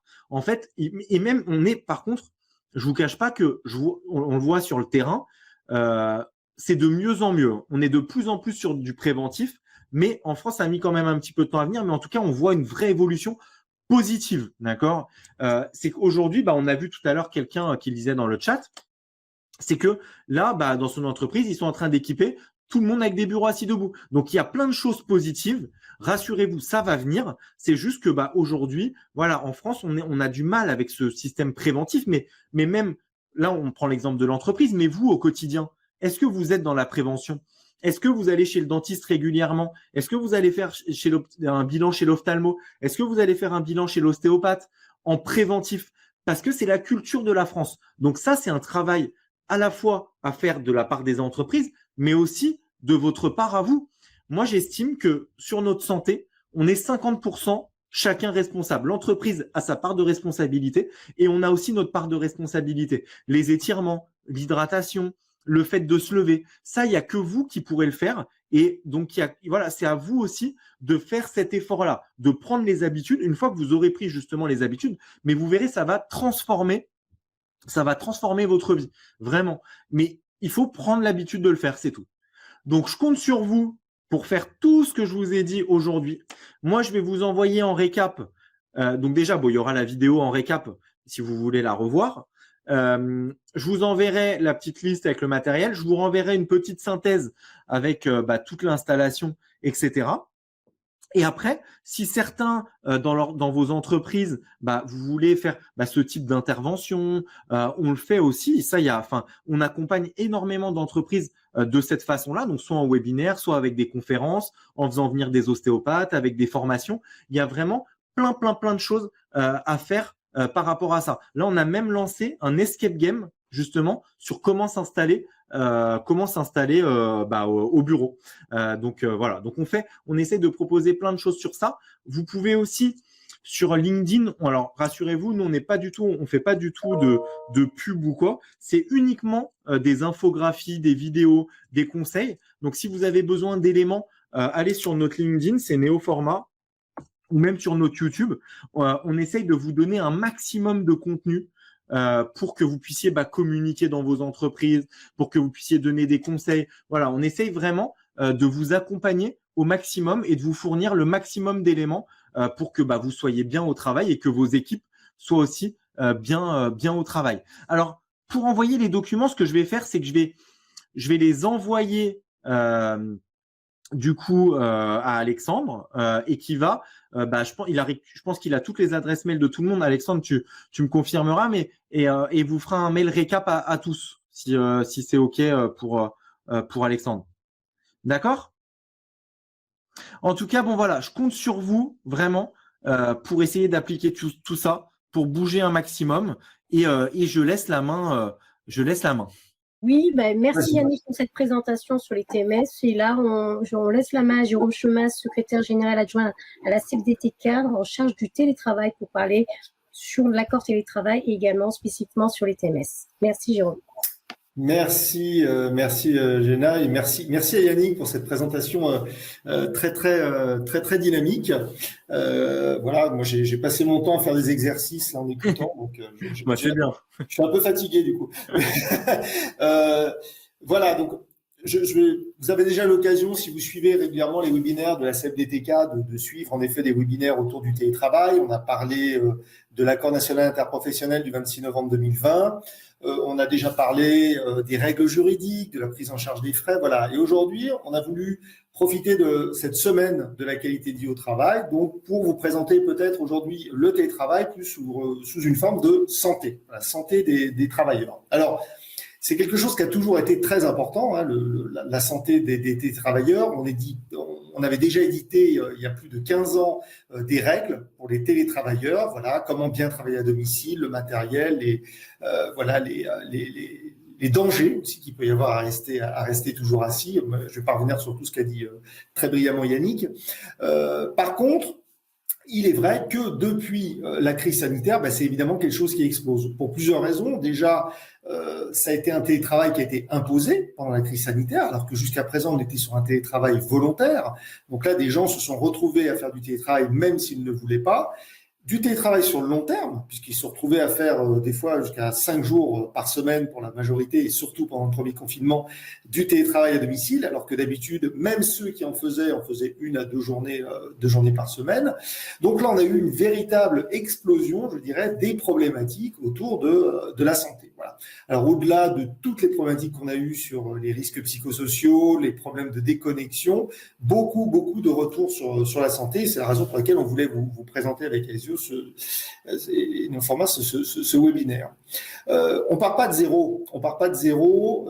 Parce qu'aujourd'hui, le télétravail, on a un accord européen de 2002, on a eu un accord en 2005, une loi en 2012, une loi revue par les ordonnances Macron en 2017 et le dernier accord national interprofessionnel qui a été donc signé le 26 novembre 2020. Donc beaucoup de choses sur ce travail, sur ce télétravail. Alors pourquoi aujourd'hui on va parler plutôt du télétravail à distance, on va pas parler du nomadisme, on va pas parler on va plutôt se concentrer sur le télétravail parce que c'est évidemment une situation qui est la plus répandue aujourd'hui. Il faut savoir que malgré la levée du protocole, la levée partielle du protocole sanitaire, vous avez encore des gens qui sont en télétravail depuis mars 2020, voilà, donc depuis pratiquement presque un an et demi maintenant, donc quelque chose de très très lourd. Et surtout, nous rappeler une évidence, c'est que le bureau, qu'on l'aime ou qu'on ne l'aime pas, a au moins un principe. Je dis bien un principe parce que c'est malheureusement pas toujours la règle, c'est de fournir une égalité de traitement aux salariés. Voilà. Quand vous travaillez dans le même service avec vos collègues, etc., vous avez normalement la même chaise, le même bureau, le même ordinateur. En tout cas, l'employeur vous fournit à peu près des conditions de travail similaires selon selon évidemment l'entreprise. D'une entreprise à l'autre, on trouve évidemment pas les mêmes aménagements. Toujours est-il que quand on renvoie, je dis bien renvoie parce que ça a été un peu ce qui s'est passé en mars 2020 avec le télétravail forcé, quand on renvoie les gens chez eux, entre guillemets, pour faire du télétravail, eh bien là, on a véritablement une cassure. Voilà, une cassure, c'est pas du tout la même chose de faire du télétravail dans une pièce dédiée avec une chaise ergonomique, un écran déporté, un clavier, etc., et le faire dans ses 9 mètres carrés, sa cuisine, avec une chaise pas toujours agréable, et de naviguer entre la cuisine et le salon, sachant qu'entre les deux pièces, il y a généralement 1,50 m ou 2 mètres. Donc, on se retrouve un peu dans cette situation qui fait que très, très vite, on a eu une explosion, en fait, des problèmes qui ont été évoqués, douleurs au dos, problèmes, les TMS au niveau de ce qu'on a appelé longtemps la maladie de la souris, voilà, qu'on observait déjà même en étant au bureau, voilà, c'est tout le problème du canal carpien dont a parlé Yannick. Donc, tous ces problèmes-là, en fait, ont explosé pendant la crise. Alors, pourquoi j'ai explosé? Parce qu'évidemment, quand vous êtes en télétravail, ce que j'appelle le télétravail régulier basé sur le volontariat, eh bien, vous avez dans la loi ce qui est inscrit, ce qui s'appelle la réversibilité. D'accord? Quand vous faites du télétravail, vous pouvez revenir en arrière et dire le télétravail ne me correspond pas, je reviens dans les locaux de l'entreprise. Là, évidemment, quand c'est du télétravail imposé, eh bien là, je vois le mot grandes inégalités dans le chat par Pierre. En effet, il y a des grandes inégalités sur le télétravail et là, on se retrouve à être traité à peu près de la même façon. Pourtant, les problématiques de santé sont très présentes que ce soit dans la loi, dans les différents accords qui ont été signés sur le télétravail au niveau national. Quand vous regardez, évidemment, le mot ergonomie n'apparaît pas dans les accords, il n'apparaît pas dans le code du travail, il n'apparaît pas dans les différents textes qui régissent le télétravail. Et pourtant, ce qui est marrant, c'est que la santé au travail, elle est partout. Elle est partout dans les accords, dans les ANI ou dans la loi. Déjà dans la mise en place du télétravail. Voilà. Là, on va se pencher un peu plus sur le télétravail régulier, puisqu'on espère quand même que c'est un statut qu'on va bientôt connaître à nouveau, une nouvelle situation qu'on va connaître à nouveau pour certains, nouvelle pour d'autres. Il y a des gens aujourd'hui qui n'ont jamais testé le télétravail régulier encore, qui vont y goûter s'ils ne sont pas encore dégoûtés du télétravail. Donc, on va rentrer dans quelque chose qui se passe en plusieurs phases. Donc, quand on a négocié le télétravail, il y a de ça maintenant plus de 15 ans, on a voulu véritablement en faire un mode d'organisation du travail basé sur le volontariat. Et c'est la seule forme aujourd'hui d'organisation du travail dans l'entreprise qui est basée sur le volontariat. C'est-à-dire que quand l'employeur prend certaines décisions, etc., les salariés sont consultés à la rigueur dans des sondages et choses comme ça, mais on ne tient pas compte forcément de leur avis. À un moment, on leur impose l'organisation. Le télétravail, pas du tout. Le télétravail, c'est basé sur le volontariat. Double volontariat. C'est-à-dire volontariat de l'employeur et du salarié. Et puis, dans ce télétravail, il y a toujours une adaptation, une période d'adaptation qu'on pourrait appeler une période d'essai. Cette période d'essai, elle a plusieurs buts. Elle a bien sûr pour but de voir si l'organisation du travail correspond au manager et au N-1, d'accord? Mais elle a aussi pour objet de permettre aux salariés d'exercer concrètement ce qu'est le télétravail ou pas. Voilà. Est-ce que mon environnement personnel me le permet? Est-ce que mon matériel est adapté? Est-ce que je ne souffre pas d'isolement? Est-ce que je ne souffre pas d'isolement social ou professionnel? Est-ce que finalement, le matériel que j'ai chez moi n'est pas adapté, etc.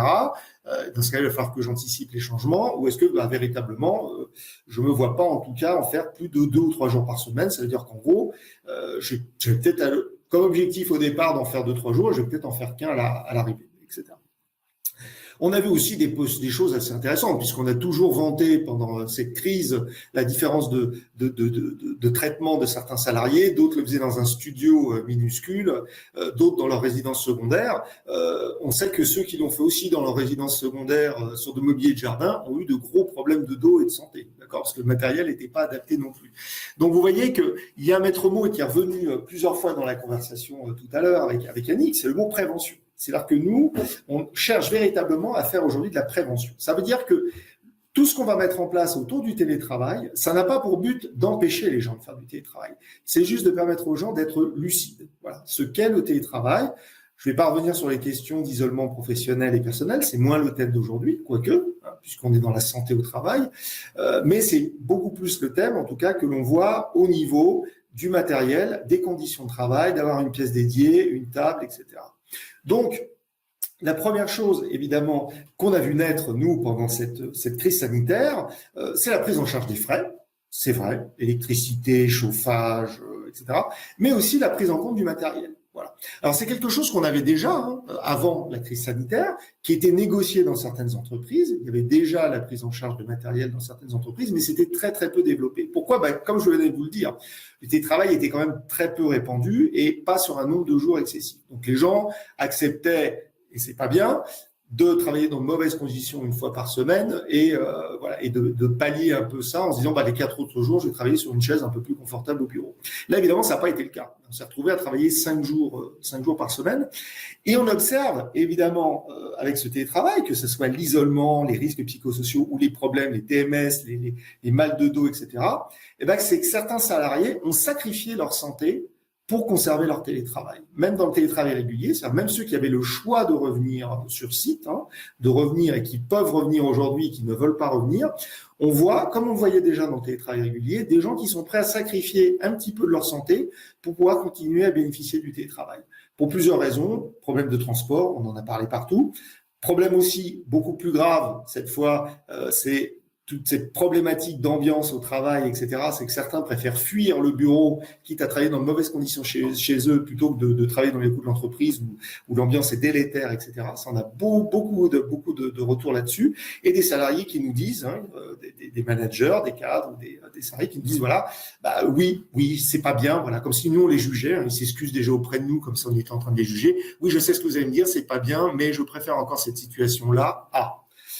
Donc, on va être obligé aujourd'hui, nous, de baser un petit peu, de travailler un peu sur toute cette problématique, d'ergonomie, et ce webinaire en fait partie, et aussi de négocier la prise en charge des frais des frais d'installation dans le télétravail. Alors, il y a eu il y a déjà eu des discussions tout à l'heure qui ont eu lieu sur ce sujet-là. Il y a le monde réel et le monde idyllique. Le monde idyllique, ça serait de dire toutes les entreprises prennent en charge les frais d'installation, etc. C'est malheureusement pas le cas aujourd'hui, on le sait. Quand je dis entreprise, je pourrais dire administration. C'est exactement la même chose. Pour ceux qui travaillent dans l'administration, vous savez qu'il y a des négociations de télétravail qui sont en cours. Donc, il va y avoir un texte. Il y aura peut-être quelque chose sur les frais d'installation. Par contre, ce qui est certain, c'est que bien qu'on ne soit pas dans un univers, une véritable utopie, ce qui est clair, c'est qu'il y a de plus en plus d'entreprises aujourd'hui qui prennent en charge les frais de matériel. Alors, ça prend des formes très diverses. On a vu pendant le deuxième, un peu pendant le premier confinement, mais surtout pendant le deuxième confinement, des startups qui ont très vite réagi en proposant des kits télétravail. Pour un prix relativement peu élevé, vous pouviez avoir une chaise, un écran, etc. Bon. Je ne dis rien sur la qualité du matériel, je ne suis pas sûr que c'était complètement adapté.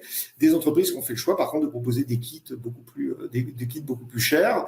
Je vous passe tout ce qu'on a vu dans le nomadisme de premier confinement, à savoir le samedi qui a précédé le confinement, tous les gens qui sont partis au bureau chercher leur chaise et leur écran pour le mettre dans la voiture avant que les locaux de l'entreprise ne ferment définitivement le mardi. Donc ça, on a vu aussi. Mais je dois dire, pourquoi ? Parce que, justement, il y a une prise de conscience qui commence à se faire très modeste de la part des managers et des professionnels en tout cas, et des médecins aussi du travail, hein, qui tirent la sonnette d'alarme.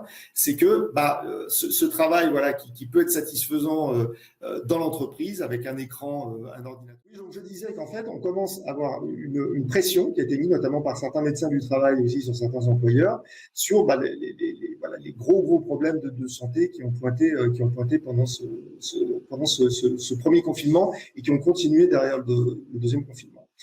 Alors, on a observé un autre problème, et là, peut-être parmi vous, on fait en tout cas cette expérience, c'est qu'il y a des employeurs aussi qui n'ont absolument pas joué le jeu. Alors, la perfidie, je vous l'indique, parce que si vous l'avez connue, en tout cas, elle a été répandue et j'ai eu des cas autour de moi, c'est à savoir que des accords télétravail ont été signés pendant la crise, mais concernait le télétravail régulier et un petit chapitre sur le télétravail exceptionnel. Et là, il y a des employeurs qui ont joué sur les mots et qui ont dit absolument, quand on reviendra en situation de télétravail régulier, on prendra en charge les frais électricité, Internet et prise en charge du matériel. Mais là, nous sommes en télétravail exceptionnel, donc nous ne prenons pas en charge les frais puisque c'est du télétravail imposé. Voilà. Donc, on a eu une espèce là d'arnaque. C'est pas beaucoup de boîtes, mais beaucoup. Il y a quand même certaines boîtes qui l'ont fait, qui n'ont pas joué le jeu là-dessus.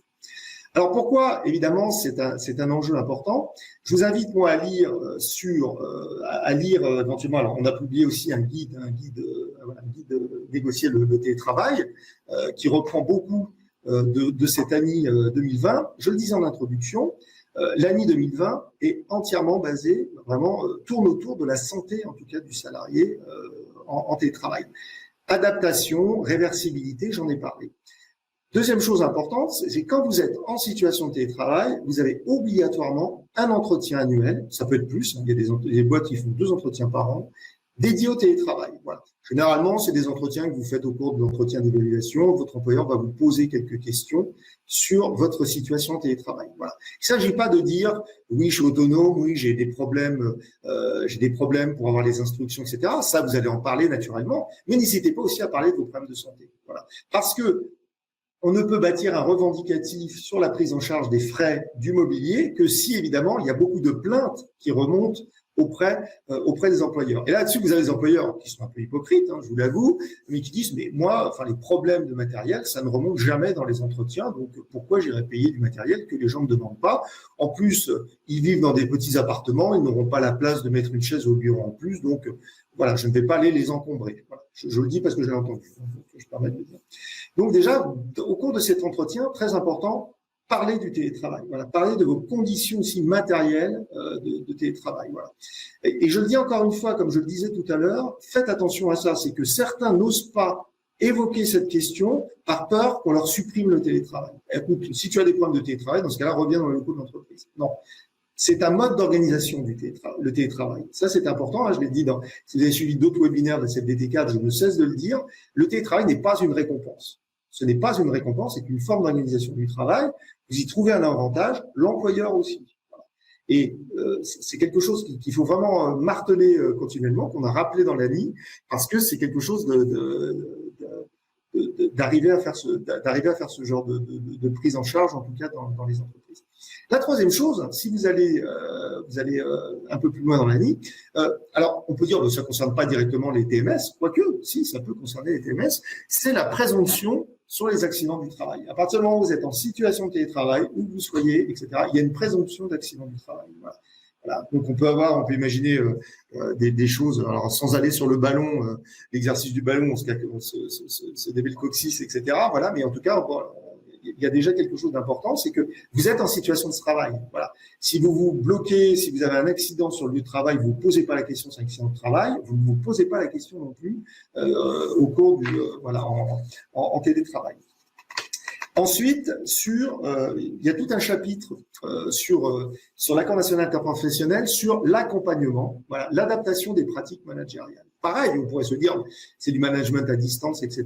Non, c'est important aussi pour les managers, quand ils sont, notamment dans les cas qu'on a pu le voir du télétravail exceptionnel, que les managers, en tout cas, pose des questions aussi sur les conditions de réalisation du télétravail. Il ne faut pas forcément attendre l'entretien annuel ou etc. C'est dire voilà, est-ce que matériellement tu as les conditions pour faire du bon travail ou pas. Même si on est en tant que manager, on n'a pas la solution à fournir, voilà, parce que notre direction refuse de payer le matériel, etc. Encore une fois, il s'agit de faire remonter les points. Après, vous avez dans l'entreprise, c'est quelque chose qui s'appelle le document unique. Voilà, c'est là où on va répertorier tous les risques.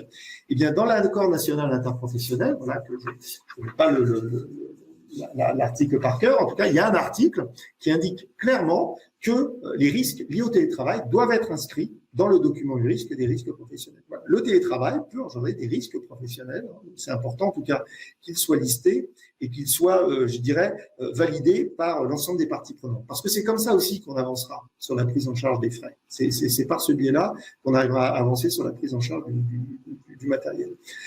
J'ai cité le manager, j'ai cité la direction, je ne peux pas ne pas citer aussi le médecin du travail. Et c'était dit dans le chat tout à l'heure, lors de l'intervention de Yannick aussi, vous avez aujourd'hui beaucoup de gens qui se font prescrire médicalement du matériel.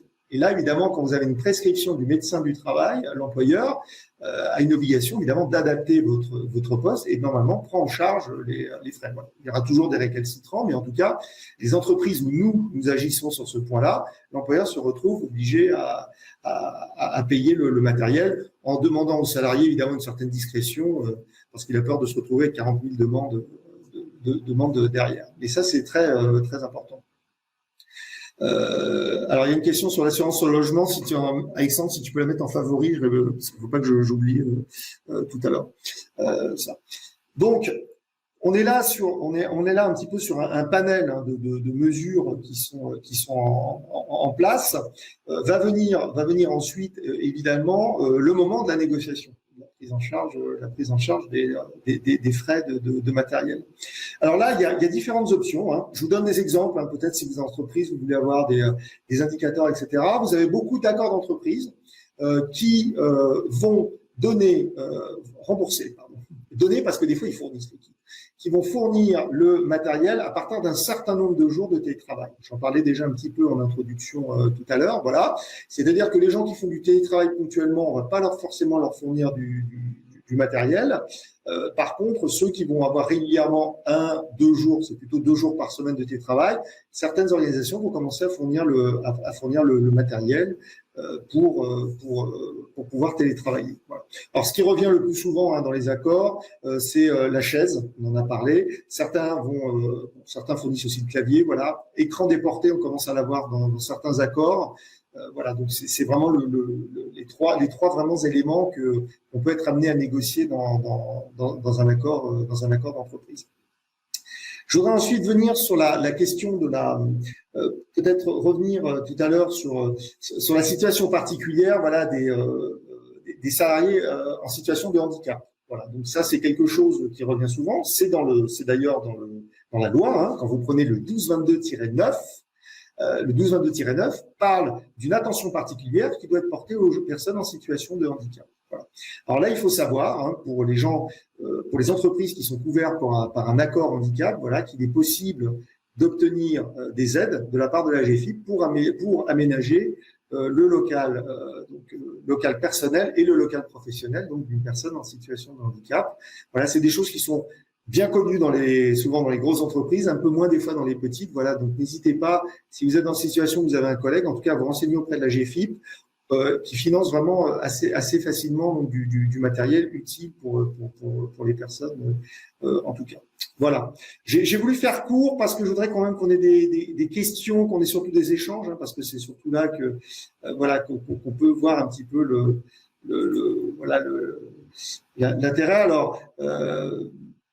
Il y avait une question sur l'assurance, voilà, sur l'assurance logement. Alors, on quitte, c'est vrai, sans forcément quitter le sujet. Hein, je pense que c'est important, ça fait partie de la qualité de vie au travail. Voilà, quand vous télétravaillez, en effet, vous devez faire une déclaration à votre assureur, celui qui vous gère en multirisque habitat, pour lui déclarer que vous aurez vous utiliserez votre local personnel à des fins professionnelles et vous précisez le télétravail. Dans la plupart des cas, vous n'allez pas avoir de réponse de votre assureur parce que, en gros, c'est pris en charge, donc voilà, il va pas forcément vous répondre, etc. Certaines assurances demandent un surcoût. Voilà. On arrive à négocier dans certains accords d'entreprise, mais à condition évidemment que ça soit évoqué lors de la négociation. Hein, c'est malheureusement pas évoqué partout, mais à faire prendre en charge par l'employeur, voilà le surcoût de l'assurance. Voilà. L'ANI, on me demandait le rôle de l'ANI. C'est vrai, finalement, à quoi sert l'ANI? On aurait aimé avoir quelque chose, voilà, d'avoir une transposition, comme c'est le cas du dernier accord santé au travail. On aurait aimé avoir une transposition dans la loi du nouvel ANI qui a été signé. Voilà. Alors, il faut savoir que cet ANI, il n'efface pas l'ANI 2005, par exemple, où l'ANI 2005, il y avait déjà un certain nombre de règles qui s'imposaient aux employeurs, en tout cas aux employeurs qui sont couverts par l'ANI et pour lesquels il n'y a pas d'accord télétravail. Alors, si vous n'êtes pas couvert par un accord télétravail dans votre entreprise, que vous êtes sous le champ de l'accord national interprofessionnel, c'est l'ANI qui s'applique. Et l'ANI 2005 est très clair, par exemple, sur la prise en charge des frais, c'est que normalement, aucun frais lié au travail ne doit rester à la charge du travailleur. Voilà. Je peux vous dire qu'en ce moment, parce on n'a pas encore de dossiers qui sont montés au tribunal, de jurisprudence qui sont sortis, etc., parce qu'à mon avis, c'est encore un petit peu récent. Et je peux vous dire en tout cas que les avocats sont vent debout contre les employeurs qui ne rembourseraient pas les frais liés au télétravail. Voilà. Je ne peux pas vous dire ce que ça va donner. Hein. Vous savez que la prise en charge des frais a disparu de la loi du 1222-10 depuis les ordonnances Macron. Voilà. Avant, c'était inscrit dans le 1222-10, ça ne l'est plus. C'est M. Macron qui a supprimé cet article, qui fait qu'aujourd'hui, on est véritablement sur de la négociation pure. Donc aujourd'hui, l'ANI, on s'en sert pour beaucoup de choses. C'est déjà un formidable outil pour négocier le télétravail en entreprise. L'ANI reprend aussi beaucoup de choses qui sont dans la loi. Donc voilà, donc il y a quand même des choses qui sont aujourd'hui inscrites dans la loi. Si vous regardez les articles 12, 22, 9, 10 et 11, il y a quand même des choses qui sont écrites, hein, voilà, notamment sur toutes les choses liées au risque professionnel. Donc ça, c'est quelque chose qu'il faut pas oublier. Moi, je fais une petite parenthèse sur ce que disait tout à l'heure Yannick, c'est que je pense, sans être béni oui ou un peu bisounours, je pense véritablement qu'il va y avoir une montée en puissance de la prise en charge des frais d'aménagement des locaux. Alors, pour une bonne raison, on pourrait se dire, super, les employeurs prennent en compte les intérêts du salarié. Je suis obligé quand même de parler de l'autre raison, je pense, qui va faire poindre ce genre d'organisation, c'est qu'aujourd'hui, nous sommes énormément sollicités sur des grands projets de réorganisation, plutôt dans les grandes entreprises, c'est vrai, qui sont des projets globaux avec mise en place de télétravail assez agressive, 3-4 jours par semaine, et réduction des mètres carrés. Et donc, en gros, on peut s'attendre à ce qu'il y ait un transfert partiel de charge entre la réduction des mètres carrés et la fourniture du matériel aux salariés pour rendre le télétravail attirant, je dirais, pour les salariés, parce que les employeurs, évidemment, aujourd'hui, qui négocient un accord télétravail, c'est pas une obligation, elles le font pour deux raisons.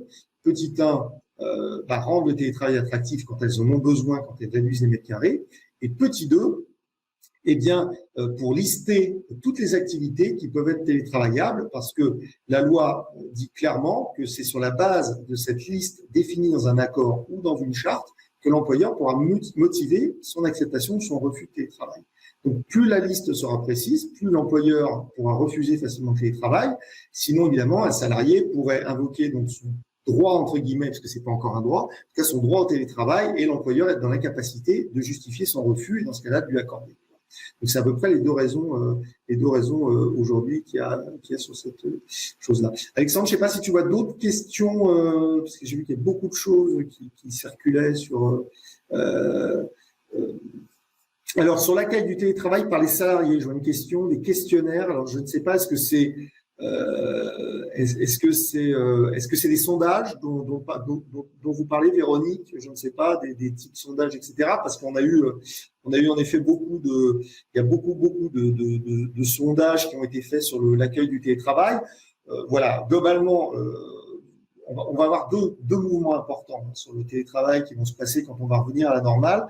On va avoir à traiter les gens qui connaissaient déjà le télétravail. Donc ceux-là, On peut s'adapter plus ou moins bien parce qu'en faire 2 jours par semaine, en faire 5 jours, c'est pas la même chose.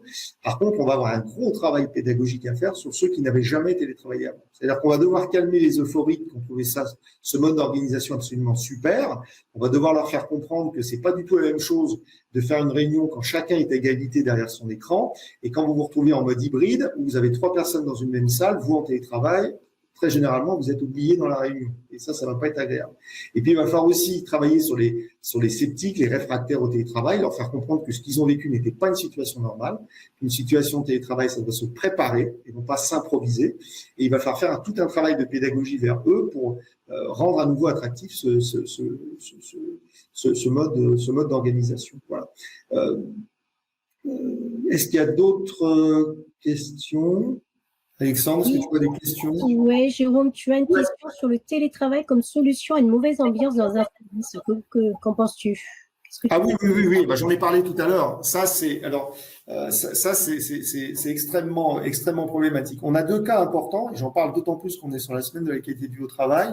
On a aussi des cas de personnes qui ont des maladies qui ne veulent pas avouer à leur travail, etc., et qui utilisent le télétravail justement pour pallier. Voilà, c'est des gens qui peuvent avoir des gros coups de fatigue à cause d'un traitement, etc., et qui profitent du télétravail justement pour s'isoler. Donc ça, c'est quelque chose de très problématique parce qu'évidemment, il y a une non prise en charge par l'entreprise de cette problématique et qui malheureusement va amener le salarié des fois à être moins performant ponctuellement sur une tâche, etc., à être mal évalué parce que l'employeur n'aura pas connaissance de cette tâche-là. C'est beaucoup plus dur à masquer quand vous êtes 5 jours sur 5 au bureau, quand vous êtes 3 jours en télétravail par semaine, ou comme on l'a vu, 5 jours par semaine, c'est plus facile. Sur la mauvaise ambiance, j'y reviens. Vous savez, il y a quelque chose de très fort. Quand vous négociez le télétravail, généralement, vous mettez un comité de suivi du télétravail dans les entreprises. Moi, j'ai souvenir, j'ai négocié dans mon entreprise une boîte de conseil. Voilà, les premiers indicateurs de télétravail, on regardait le télétravail, les demandes de télétravail par service. Et là, on avait des services où il y avait 0 demande de télétravail. Et là, généralement, quand on creusait, on se rendait compte que le manager était complètement réfractaire au télétravail, qu'il voulait garder un petit peu ses gens sous la main, donc il voulait pas que les gens aient du télétravail. Puis on avait d'autres services, alors là où c'était tout le monde demandait du télétravail et le nombre de jours maximum. Et là, la direction nous disait, regardez, c'est formidable comment ce service s'est emparé du télétravail. Et en fait, quand on allait creuser, pas du tout. C'était pas du tout ça le problème. C'est que les gens, il y avait une tellement mauvaise ambiance dans cette équipe, c'est que les gens voulaient absolument être loin un maximum du bureau, le plus loin possible, et du chef et des autres membres de l'équipe, et ne absolument pas se croiser dans les locaux si possible. Donc ça, c'est quelque chose d'extrêmement important quand on fait du suivi dans une entreprise. Voilà, il y a des militants, parmi vous, des négociateurs, etc. Quand vous faites un comité de suivi, regardez impérativement le nombre de jours qui ont été demandés par service. Pas globalement, par service. Parce que, je le dis toujours, le télétravail est un miroir grossissant des problèmes. Petits problèmes en présentiel, gros problèmes en distanciel. Et ça, faut toujours garder ça à l'esprit parce que, je le disais tout à l'heure, d'ailleurs, ce qui est très intéressant, c'est que, mais là, Yannick en parlerait mieux que moi, etc., c'est que le problème de la posture devant l'écran, devant l'ordinateur, etc., elle est due aussi à des tensions. Que les tensions que vous avez aussi quand vous êtes sur votre écran, etc., vous les ressentez le soir à cet endroit-là, etc. Et on se rend compte bien souvent, c'est que les gens qui ont des problèmes en charge de travail, de déconnexion, de tension, etc., là, le corps pardonne pas. Vous savez, vous pouvez masquer ce que vous voulez, mais le corps, lui, ne pardonne. Le corps ne ment pas. Donc ça, c'est des choses aussi qu'on est amené de plus en plus, à analyser. Je vous cache pas que c'était très très dur comme travail parce qu'évidemment quand les gens sont isolés chez eux, etc., c'est très très dur pour nous qui sommes des élus de terrain, etc., d'aller voir les gens, de les questionner sur ces problèmes-là. Et encore une fois, comme je vous le disais tout à l'heure déjà 2 fois, les gens vont très peu parler de peur qu'on leur supprime le télétravail. Donc il va vraiment falloir développer une confiance sur cette chose-là parce que on est tous d'accord, on le lit partout, dans tous les articles. Oui, c'est une meilleure qualité de vie au travail, le télétravail.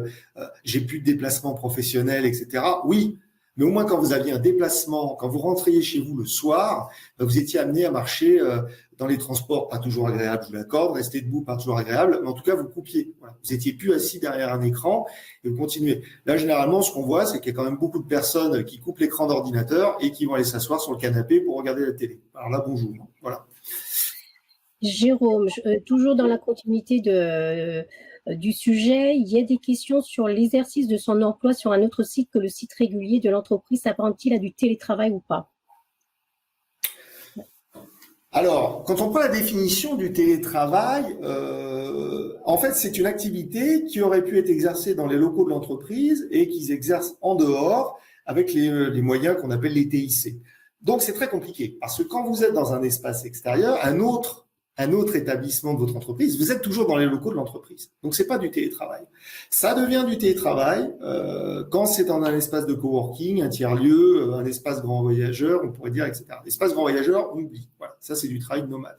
Quand c'est un espace de télétravail de type coworking, etc., c'est du télétravail à distance. On n'est plus dans les locaux de l'entreprise, on est amené à télétravailler, travailler à distance vis-à-vis de son employeur dans des locaux qui sont aménagés et qu'on veut normalement, qui doivent normalement remplir un certain nombre quand même de critères de sécurité, de confort et de voilà. Donc c'est la raison pour laquelle quand vous signez un accord télétravail ou dans des boîtes où vous signez encore des avenants télétravail, on va toujours rappeler dans l'accord ou l'avenant que l'entreprise ne peut pas véritablement venir chez vous vérifier comment est votre installation, etc. Par contre, vous vous engagez à dire que vous exercez le télétravail dans de bonnes conditions. Pourquoi? Parce qu'il y a le droit le plus important qui existe dans le Code du travail, et même si vous êtes en télétravail ou dans les coûts de l'entreprise, ça revient au même, c'est que l'employeur est responsable de votre santé et de votre sécurité.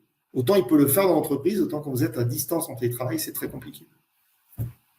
Et tu as aussi une question, Jérôme, sur le flex office, parce que ce qui arrive souvent, c'est que les salariés sont actuellement en télétravail, quand ils retournent au travail, ils ont une situation où l'entreprise a mis en place le flex office sans concertation directe avec les salariés. Est-ce que dans ce cas-là, quelles sont les actions à mener pour les salariés? Alors, on va faire une page de pub, 3 minutes, voilà. Il y a le prochain webinaire, un des prochains webinaires de la CLBT4, c'est le 5 juillet. Et ça sera sur le Flex Office, justement, donc qui sera dédié. C'est une question essentielle. C'est une question essentielle parce que on touche là à un critère qui est au-delà de la place où je travaille dans l'entreprise, qui est un critère de représentation. Quand vous parlez de votre bureau, quand vous parlez de votre travail à vos amis, dans une soirée, à votre famille, etc., vous vous projetez dans votre lieu de travail, inconsciemment. Et si vous n'avez plus la possibilité de vous projeter justement dans ce lieu de travail, c'est une source de stress supplémentaire. La deuxième source de stress, évidemment, dans le flex, et ça on le voit dans de plus en plus d'entreprises, nous on n'est pas foncièrement contre le flex, c'est ce que je dirais dans le webinaire du 5 juillet. Par contre, ce qui est clair, on est contre le flex mal organisé et quand on est sur des ratios salariés versus places disponibles complètement délirants. Voilà. Il y a aujourd'hui des bureaux qui sont organisés, une place assise pour 5 personnes. C'est inacceptable ça peut être acceptable si ce sont des commerciaux qui ne sont pas présents sur site. C'est inacceptable, par contre, par exemple, si ce sont des fonctions support. Voilà. Donc là, le flex peut largement contribuer à complexifier la situation. Pourquoi? Parce que les gens vont pas faire du télétravail par choix basé sur le volontariat. Ils vont faire du télétravail faute de mieux, parce qu'ils n'ont pas de place dans l'entreprise. Voilà. Et ça, c'est quelque chose sur lequel nous, on travaille énormément là-dessus. Et c'est la raison pour laquelle on propose un webinaire le 5 juillet. C'est qu'il y a de plus en plus de projets d'entreprise qui sont en train de s'organiser sur ce genre de méthodes, etc. Et qu'il y a des points de vigilance à avoir, en effet, sur ce sujet. Bien. Il me reste encore 2 questions qui concernent quand dans une entreprise, on a mis en place dans l'urgence un accord télétravail et qu'on ne souhaite plus poursuivre. Quelles sont dans ce cas-là pour les salariés les possibilités de revenir sur un accord télétravail négocié en urgence dans la période Covid? Alors, quand c'est une charte, c'est compliqué parce que l'employeur la met en place après consultation du CSE, ce qu'on appelle le comité entreprise. Quand c'est un accord négocié, il faut que les organisations syndicales signataires fassent une dénonciation d'accord. Voilà, il y a tout un procès, je vous renvoie voilà, il faut que plus de 50%, je crois, de mémoire, là, Jenna, tu es bien meilleur que moi là-dedans, plus de 50% des gens qui aient signé l'accord le dénoncent et reviennent en effet en arrière. Ou alors, quand ça se passe bien, rouvrir des négociations sur le sujet. De toute façon, là, c'est un petit conseil que je donne. Si vous signez des accords télétravail, il faut toujours signer des accords à durée déterminée. Voilà. Alors, on a l'impression que ça nous protège moins parce que ça peut être une remise en cause du télétravail. C'est souvent l'inverse qui se passe. c'est que le télétravail devient très très vite obsolète. Il y a beaucoup de choses qui bougent, beaucoup de choses qui changent. Si vous signez un accord déterminé, vous risquez d'avoir dans 3 ou 4 ans un accord qui n'est plus du tout à jour sur le sujet. Il y aurait de bien plus grandes progressions sur la question. Donc, c'est bien de faire des points d'étape, que j'appelle des accords à 3 ans. Ça permet de faire des points d'étape sur le sujet et progresser, et éviter le risque qui est souligné par la question, en effet, de signer des mauvais accords. On l'a vu pendant la crise, où il y a des accords qui n'étaient pas forcément satisfaisants. On a fait ça un peu la va-vite, par manque de connaissances, parce qu'on voulait aussi régler des urgences, etc. Là, je m'adresse surtout aux employeurs. Il faut avoir l'intelligence de revoir la situation au calme. Parce que de toute façon, un bon accord sur le télétravail, c'est comme le flex-office, hein, je dirais pareil le 5. Voilà, il faut toujours mieux négocier ces sujets-là à froid qu'à chaud, parce qu'on prend rarement les bonnes décisions quand on le fait à chaud. Ok. Alors, la dernière question que j'ai dans les favoris, c'est au cours d'une journée de télétravail, l'entreprise peut-elle imposer de revenir en journée si elle a imposé à un salarié une journée fixe de télétravail et qu'au dernier moment, elle change d'avis, elle impose au salarié de revenir en entreprise? On voit tout. Moi, j'ai vu des accords délirants. Ça peut être aussi des personnes qui doivent être disponibles au téléphone, qu'on doit pouvoir joindre dans les 30 minutes, qui doivent pouvoir se rendre sur site dans les 40 minutes, etc. Vous savez, les accords télétravail, c'est toujours très drôle. Vous avez toujours le préambule où il y a marqué le télétravail est basé sur la confiance, et derrière, vous avez 14 articles en fait qui sont en train de cadrer le salarié. Donc déjà là, quand on signe un accord comme ça, c'est que c'est mal barré. Donc la deuxième chose, c'est que ça, faut le border dans l'accord ou dans la charte. C'est-à-dire en gros de dire voilà, on voit notamment cette cause de retour quand il y a une panne informatique chez le salarié. Voilà, une panne internet, etc. On dit que le salarié doit revenir dans les locaux de l'entreprise, etc. Voilà. Il faut être intelligent. C'est-à-dire qu'en gros, à partir du moment où une journée de télétravail est commencée, il faut la laisser en télétravail, etc. Aujourd'hui, dans la loi, rien n'empêche un employeur de demander au salarié de revenir dans les locaux de l'entreprise. Pourquoi? Parce que vous êtes toujours, et ça on le rappelle aussi, c'est rappelé dans l'ANI, c'est rappelé dans notre guide de télétravail, vous êtes toujours sous un lien de subordination avec l'employeur. Alors, ça peut paraître évident de vous dire ça comme ça, mais c'est avec toutes les obligations qu'il y a derrière. Voilà. C'est-à-dire que si on ne cadre pas non plus le délai de prévenance, un employeur peut interdire votre télétravail le lundi soir pour le mardi matin, voilà. Donc, s'il n'y a pas une négociation cadrée, c'est pour ça que nous, on dit vraiment qu'il faut négocier le télétravail ou en tout cas discuter de la charte avec les salariés, parce que c'est toutes ces questions-là qui doivent se poser. Et aujourd'hui, ce que l'on voit dans beaucoup d'accords télétravail qui deviennent de plus en plus flexibles, ce qui est très bien pour les salariés puisqu'il y a une plus grande souplesse, etc., ça peut en brider d'autres, parce que évidemment, ce qu'on voyait dans les premiers accords télétravail où le nombre de jours et les jours étaient sanctuarisés, aujourd'hui, ils ne le sont plus. Vous avez certains salariés qui ont organisé leur vie personnelle d'une certaine façon et qui sont évidemment énormément craintifs vis-à-vis de la mise en place de ce nouveau télétravail parce qu'ils n'ont plus la sécurité d'avoir le mardi et le jeudi toutes les semaines. Donc, c'est ce qu'on gagne d'un côté, on le perd un peu de l'autre. Et là, nous, c'est pour ça qu'on est toujours très vigilants. Moi, je relis beaucoup d'accords télétravail. On est toujours très vigilants sur ce genre de choses parce que la personne qui a besoin de liberté, elle en aura toujours. Voilà, si on veut lui en donner dans les accords. Par contre, la personne qui voudra être sécurisée, aujourd'hui, elle aura beaucoup plus de mal. Mais attention, c'est un paradigme qui s'inverse. Hein. C'est que les premiers accords télétravail, on avait beaucoup de mal à avoir de la souplesse. Aujourd'hui, on a énormément de mal à avoir un petit peu de ce que j'appelle rigidité, mais en tout cas donc de sanctuarisation, d'organisation pour les salariés. De même que dans certaines entreprises, on a poussé pendant des années à mettre en place le télétravail. Et aujourd'hui, on a une position complètement schizophrène. On se retrouve à freiner le télétravail. Voilà. Je peux vous parler du cas de PSA, qui est quand même l'exemple le plus emblématique pour la CFDT. On a bataillé il y a quelques années pour mettre en place le télétravail. Et aujourd'hui, on s'est retrouvé à le freiner pour qu'il n'y ait pas 4 jours et demi de télétravail par semaine, comme c'était souhaité au début par PSA. Voilà. On a obtenu gain de cause, mais c'était pas évident. Merci Jérôme pour… Alors, le 5 juillet, je pose la question juste. Je pose juste la question. Il y a quelqu'un qui me demande le 5 juillet, à quelle heure ça sera? Ça sera à 17h. Voilà. Et ça sera, vous recevrez l'invitation. Voilà, c'est Alexandre, notre grand Manitou, qui gère tout ça. Voilà. J'ai fini dans les temps. N'hésitez pas. Vous avez des questions sur les accords télétravail, des questions sur les remboursements de frais, etc. N'hésitez jamais à nous contacter. Voilà, si vous êtes adhérent CFDT, vous pouvez aussi nous demander le guide négocier le télétravail, donc la nouvelle version qui vient de sortir, voilà, qui vous sera en tant qu'adhérent CFDT offerte. Voilà, n'hésitez pas. Je te laisse la main. Merci beaucoup Jérôme et Yannick Benet pour vos interventions très intéressantes et très enrichissantes sur le télétravail en lien avec les TMS. Je vous remercie pour cette présentation de ces webinaires. Merci de de votre venue parce que vous êtes nombreux et c'était très intéressant et très dynamique et vivant pour ce webinaire en digital. Alexandre, je te redonne la main pour finir sur le webinaire avec une présentation d'Aisio pour la conclusion.